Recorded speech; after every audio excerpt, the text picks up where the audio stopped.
Está no ar, abre aspas, o primeiro jornal multidigital do eixo SP-Rio. Abre aspas.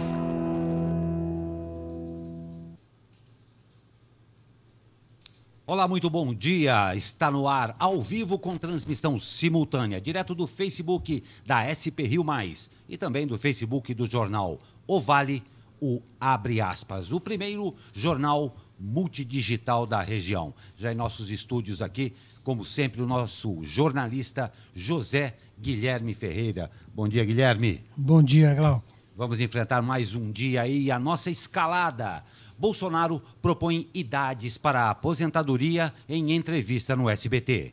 Moro determina que PF, PRF e DEPEN auxiliem na segurança do Ceará. Procuradoria-Geral da União recomenda a manutenção da condenação de Maninho. Prefeitura de São Sebastião teve a energia elétrica cortada de repartições públicas. Sucesso das bikes em São José dos Campos. Joseense do Ita ganha prêmio. E os destaques do esporte regional. Começa a distribuição dos carnês de IPTU em São José dos Campos. Nós vamos ao comercial para começar aí, foi só essa pequena escalada. Vamos ao comercial e já voltamos com o Abre Aspas.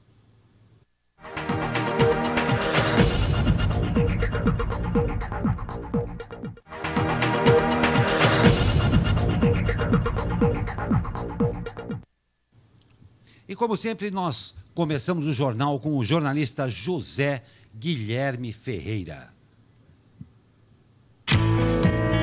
Eis a questão.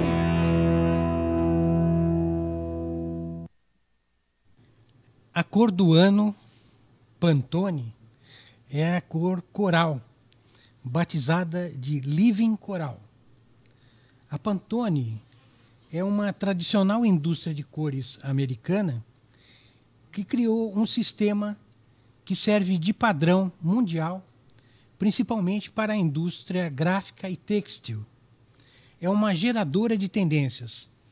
Mas essa cor de 2019, mais para o vermelho, não deve ser adotada pelo novo governo de jeito nenhum.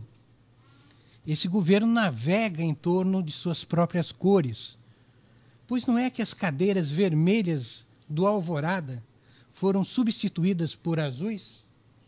As cadeiras com assentos azuis eram as originais, defende o novo governo. A briga de cores, como se vê, continua em campo.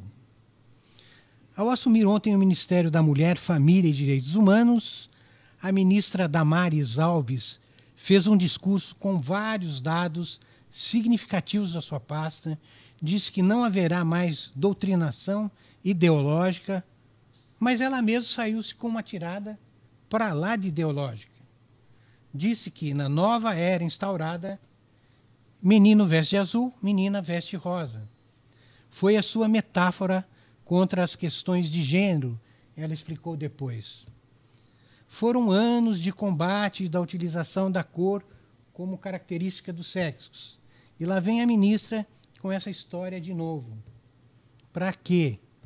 Ontem foi um dia de memes nas redes sociais. A pantera cor-de-rosa virou azul. Cartola é uma lembrança para a ministra, ele todo elegante, com o verde e rosa da sua mangueira. Uma livraria do Sul, a Bamboletras, informa que no seu estoque só há Guimarães rosa. Quando chegará o azul? Foram tirar do baú até uma imagem do governador João Dória num camarote de carnaval. Dória de rosa, pronto para a folia. E até o Glauco, nosso apresentador, veio de rosa hoje. Ele disse que não foi de propósito. É claro que os memes nos fazem rir, principalmente dos nossos horrores. São muitas vezes ferinos e mais eficazes que os palavrórios todos. Mas eles não são tudo, é preciso atenção. O governo pode navegar em cores como estratégia e a gente pode ficar a ver navios.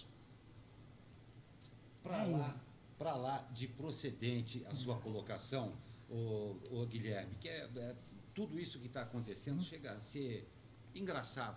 ou tragicômico, talvez. É tragicômico. Tragicômico mesmo. E a minha postura do Rosa aqui, eu quero esclarecer uma coisa. Eu acho que é quase impossível, não sei se você concorda comigo, dizer-se o errado em outra fase ou em outro contexto e ele se transformar em certo. Pois é. Não é? Então é isso daí. Talvez seja um protesto, não foi pensado, não, mas você o disse muito bem, é um posicionamento mesmo. A gente vê tanta coisa sendo colocada, tanta coisa sendo feita e veio. Acredito que tenha sido uma infelicidade da ministra dentro de um contexto que não permite mais esse tipo de alegação jocosa a respeito de um assunto tão sério, né? Pois é. Vamos que vamos. Obrigado, Guilherme. E obrigado pela menção também do meu Rosa aqui nesse dia. Só faltava você ter vindo de azul também, hein? Pois é, mas Aí, eu não tinha camisa lavada azul. então nós estamos na mesma condição aqui. E continuando o jornal, abre aspas, as notícias. O presidente Jair Bolsonaro disse que a proposta de reforma da Previdência em discussão no governo prevê a idade mínima de 62 anos para os homens e 57 anos para as mulheres, com um aumento gradativo. Segundo Bolsonaro, seria mais um ano a partir da promulgação e outro em 2022, mas com diferenças de idade mínima, de acordo com a categoria profissional e a expectativa de vida. Segundo Bolsonaro, o futuro presidente avaliaria a necessidade de novos ajustes no sistema previdenciário. Quando você coloca, segundo ele, quando você coloca tudo de uma vez só no pacote, você pode errar.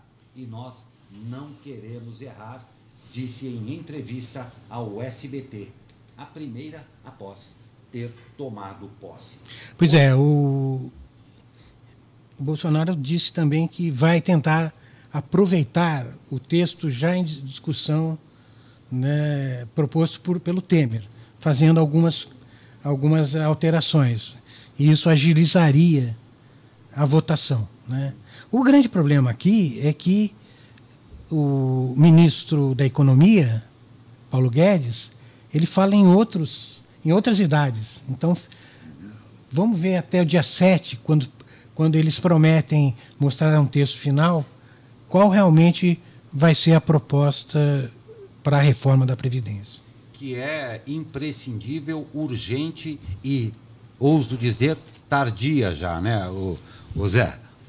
E continuando aqui, notícia triste lá do nosso querido Nordeste. O ministro da Justiça e Segurança Pública, Sérgio Moro, determinou que a Polícia Federal, a Polícia Rodoviária Federal e o Departamento Penitenciário Nacional tomem as providências necessárias para auxiliar o Ceará no combate aos atos de violência ocorridos ao longo do dia. Segundo nota divulgada pelo Ministério da Justiça, a decisão visa dar apoio imediato ao Estado, solicitado pelo governador Camilo Santana. O governador enviou ao Ministério da Justiça pedido de envio de homens da Força de Segurança Nacional após a explosão de uma bomba em uma pilastra de um viaduto em Caucaia, região metropolitana de Fortaleza, e o incêndio de 2 ônibus. Moro decidiu que a PF, a PRF e o DEPEN atuarão na investigação e repressão aos crimes registrados, incluindo a disponibilização de vagas no sistema penitenciário federal. E sugeriu que Santana formasse um gabinete de crise com a integração das forças policiais, federais e estaduais. Quanto ao pedido de envio da Força Nacional para o Ceará, a nota do Ministério da Justiça informa que ela está mobilizada para se deslocar ao Estado em caso de deterioração da segurança. Ao longo do dia, ocorreram mais crimes contra patrimônios públicos na capital cearense e região metropolitana. 7 adultos foram presos e 4 adolescentes apreendidos por suposta participação nas ações criminosas que teriam sido convocadas por facções criminosas. Zé, quero mais uma intervenção com você agora. Primeiro ato de verdade aqui do nosso ministro da Justiça, né? Ele teve que agir diante de uma situação, né? O crime organizado está em todo lugar, né? Então é preciso atuar de maneira rápida, né? Rápida, efetiva. Porque eles comandam a partir os líderes presos são capazes de comandar as ações, né? Isso é Por isso que é o crime organizado, né? E às vezes eles dão mostras de uma organização para lá de perversa frente ao Estado aí. E nós vamos para um intervalo aqui rapidinho também, porque daqui a pouco a gente vem com as notícias regionais e locais e os destaques do esporte. Até já.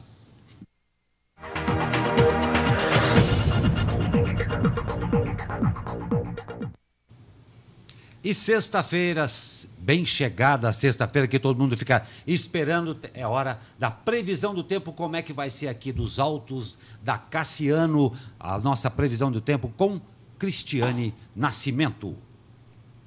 Bom dia, Glauco Turzi. Hoje o tempo fica bem instável aqui em São Paulo devido à passagem de uma frente fria pelo oceano. Dessa forma, haverá aumento da nebulosidade ao longo do dia e há previsão de pancadas de chuva moderadas a fortes, principalmente nos períodos da tarde e noite. As temperaturas estarão em declínio hoje, a máxima prevista é de 31 graus no Vale do Paraíba e capital paulista e 29 graus na Serra da Mantiqueira. Camila Brasiliense, do Tempo Vale, para o jornal Abre Aspas. Me desculpe, Camila, veio aqui para mim a Cristiane, mas bom dia a vocês e obrigado pelas boas notícias aí. E a gente lembra que nós estamos, claro, você sabe, direto pelo Facebook aqui da SP Rio Mais e também do jornal O Vale. E uma coisa, esse jornal é feito para você, então participe, a sua participação é muito importante para a gente agradece demais a sua audiência e lembrando que este é um jornal interativo, sim, mande a sua mensagem, a sua crítica, a sua sugestão e também a sua notícia que vai ser avaliado aqui por nós, pela nossa equipe que está sempre aqui disposta e pronta. O Douglas, o Pedro, a Gabi aqui, que está, olha, quase que eu te chamo de Camila também, hein, Gabi? Mas essa equipe toda que está aqui para fazer esse jornal para você, tá bom? E ao bloco regional vamos começando com uma notícia bem forte aqui que a gente já acompanha há algum tempo. A Procuradoria-Geral da Justiça recomendou ao Tribunal de Justiça a manutenção da condenação do vereador Maninho 100% do PTB de São José dos Campos. Em agosto de 2018, o parlamentar foi condenado em primeira instância por improbidade administrativa após ser acusado pelo Ministério Público de utilizar um assessor de seu gabinete em um empreendimento particular. A denúncia foi revelada pelo O Vale. Maninho foi condenado à perda da função pública e à suspensão dos direitos políticos por 5 anos. As punições serão aplicadas apenas após o esgotamento dos recursos. Maninho, que faz parte da base aliada ao prefeito Felício Ramute, do PSDB, recorreu ao TJ para tentar reverter a decisão. Na apelação, o vereador alega ter havido cerceamento da defesa na primeira instância, questiona a licitude das provas apresentadas e nega irregularidades no caso. Em seu parecer, a PGJ sustenta que as provas apresentadas pela MP são suficientes para comprovar que o assessor Elcio Alves de Souza, que ocupava o cargo de oficial legislativo, cumpria expediente na banca de jornal de Maninho. O promotor, José Augusto Mustafa, cita uma gravação de áudio em que o vereador teria indicado o Elcio como funcionário responsável pelos anúncios de seu jornal. O processo será julgado pela 9ª Câmara do Direito Público do TJ, que é composta por 3 desembargadores. Não há data prevista para isso ocorrer. Já em 2017, o caso chegou a ser investigado pela Comissão de Ética da Câmara, que entendeu haver indícios suficientes e pediu a abertura de uma comissão processante para investigar o vereador, que poderia resultar na cassação de seu mandato. No entanto, uma manobra do então presidente da Câmara, vereador Juvenil Silvério, do PSDB, arquivou o relatório da Comissão de Ética. A comissão processante tem até terça-feira para decidir sobre o arquivamento. A comissão processante aberta pela Câmara para investigar outra denúncia contra o vereador Maninho 100% tem até essa próxima terça-feira, como eu já o falei, para decidir arquiva o caso ou se dará seguimento ao processo. O grupo é formado pelos vereadores Calazans Camargo, do PRP, Dulce Rita, do PSDB e presidido por Juliana Fraga, do PT.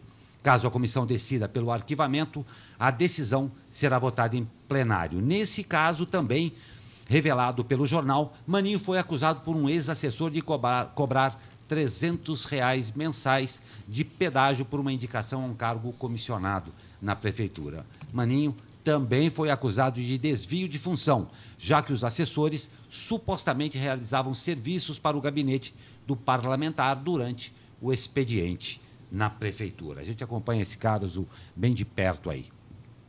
A prefeitura, olhem só essa, a prefeitura de São Sebastião teve a energia elétrica cortada de repartições públicas nesta quinta-feira, dia 3 agora, por conta de uma dívida de 5,9 milhões com a empresa EDP Bandeirantes. A dívida corresponde ao período entre janeiro e dezembro de 2018.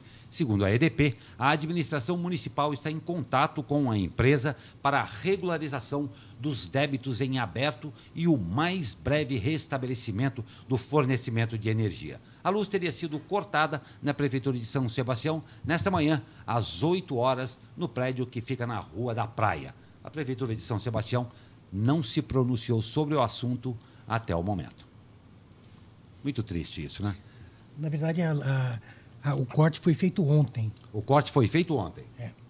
Perfeito. Não foi feito hoje.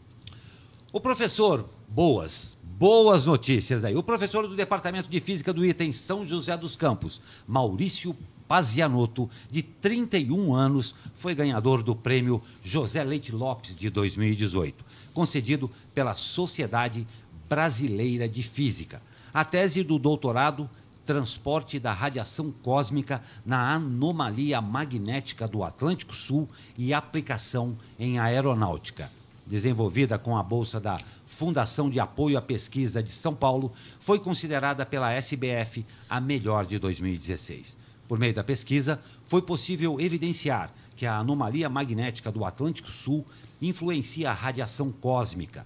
Os resultados também mostraram que o nível de radiação nas tripulações em altitudes de voos comerciais, poderia exceder o limite recomendado para o público geral.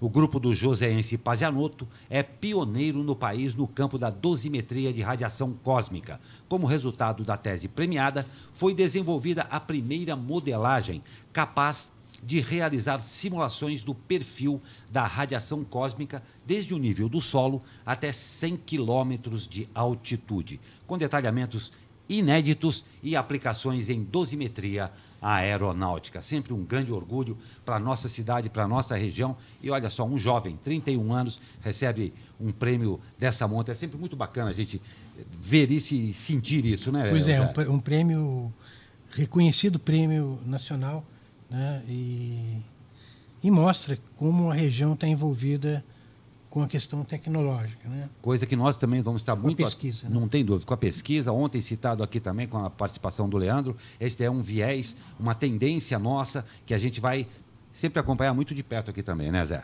Isso aí. Chegou a hora! Esporte da região. Todo mundo fica esperando também. Sexta-feira é uma beleza, que está todo mundo sempre muito alegre, né? Então vamos lá ao esporte. E o Mantiqueira vence o Bragantino pela Copinha.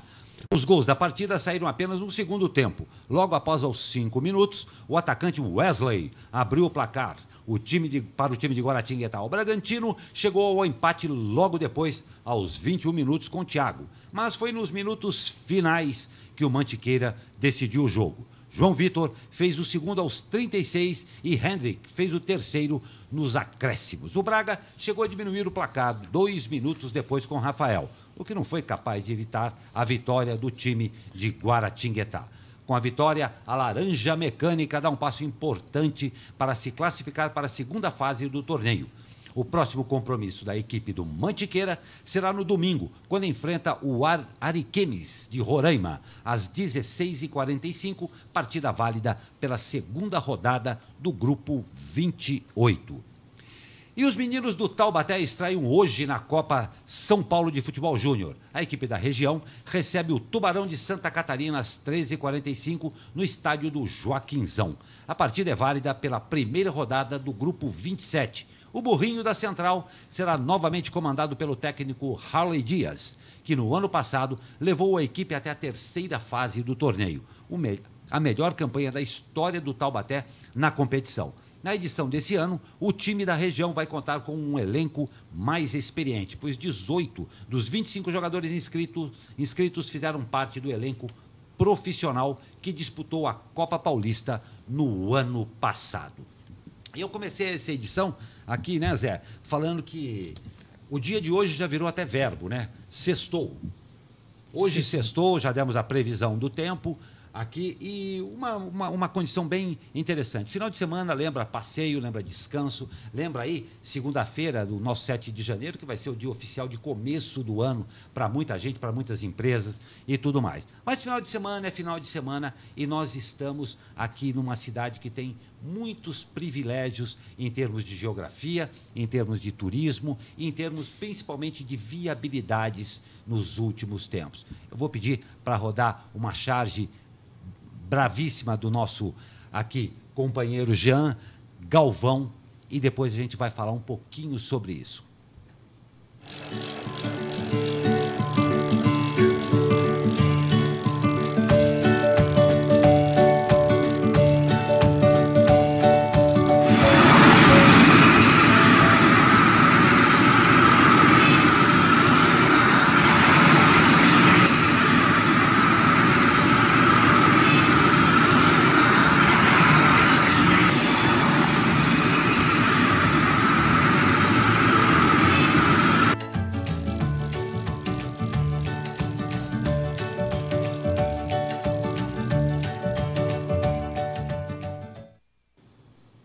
Parabéns, Jean Galvão, muito, muito legal mesmo. E a gente escolheu essa para o final de semana porque as bicicletas compartilhadas que integram o programa Bike Sanja em São José dos Campos têm feito sucesso entre os munícipes e turistas e se tornou uma opção de lazer e mobilidade urbana na cidade. Em operação desde outubro com a empresa Sertel e ampliada em dezembro com a chegada da Yellow, a cidade já conta com 500 bicicletas disponíveis, operando em sistema de dockless, sem estação de retirada ou devolução. São José dos Campos é a primeira cidade do estado de São Paulo, além da capital, a contar com um sistema de bicicletas públicas em modelo dockless. Realmente isso daí tem feito muito sucesso. Você também tem todas as informações, a gente vai passar para você aqui também todas, no site da prefeitura. É um processo que tende a crescer muito. E, Zé, uma coisa que veio para ficar, né? A população, quando tem coisa boa, ela encampa isso daí. Pelo que a gente vê, né? Tem bicicleta espalhada para tudo quanto é canto. Para tudo quanto é canto. E vai ter mais ainda, porque vão se multiplicar as áreas aí, né? A prefeitura tem um cronograma aí, né, de aumento das ciclovias, né? Exato, exato. Então, acho que com isso pode haver mais bicicletas dentro desse projeto, né? Eu acho muito interessante e vou fazer até aqui uma ressalva. A bicicleta, todo mundo já sabe, tem todo esse viés de saúde, de liberdade e tem todo um encanto também, tem uma poesia que envolve a bicicleta. Eu acho que poucas pessoas não têm na sua mente quando aprendeu a andar de bicicleta, né? Todo mundo lembra como aprendeu, aquela ralada, o pai, a mãe, o tio, ou qualquer um empurrando. E a bicicleta com rodinha, né? Bicicleta com rodinha, o dia que tirou a rodinha da bicicleta para poder andar só em duas rodas. Então, ela participa realmente do folclore da nossa vida. E essa iniciativa é muito legal quando a gente vê toda uma população também se mobilizando para incentivar, respeitando o patrimônio. A gente vê, claro, alguns absurdos, mas eu acho que é a minoria. Mas todo mundo respeitando, utilizando com decência isso daí e multiplicando. Está aí a prefeitura que fez isso daí, com promessa de crescer muito. Esperamos da população que você, em primeiro lugar, aproveite esse sentido de liberdade que existe na bicicleta. Os nossos turistas aqui que estão vendo, utilize isso daí com respeito, com integridade e moderação e que a gente possa multiplicar isso daí de uma maneira sempre muito interessante para a nossa cidade. A gente está fazendo um fechamento, você quer fazer alguma conclusão, Zé? Não, acho que a gente podia ver de novo Mas é isso que eu ia pedir. Olha, ele é apressado, eu ia querer fechar com isso. Ele está louco para ver de novo, então acho que eu vou pedir para a gente passar 2 vezes na sequência. Não. Uma vez só, tá bom? Para vocês que acompanharam o nosso jornal, nosso muito obrigado. Vou pedir para você rodar mais uma vez, antes de dar o tchau geral de sexta-feira. Olha que coisa muito bacana do nosso parceiro Jean Galvão.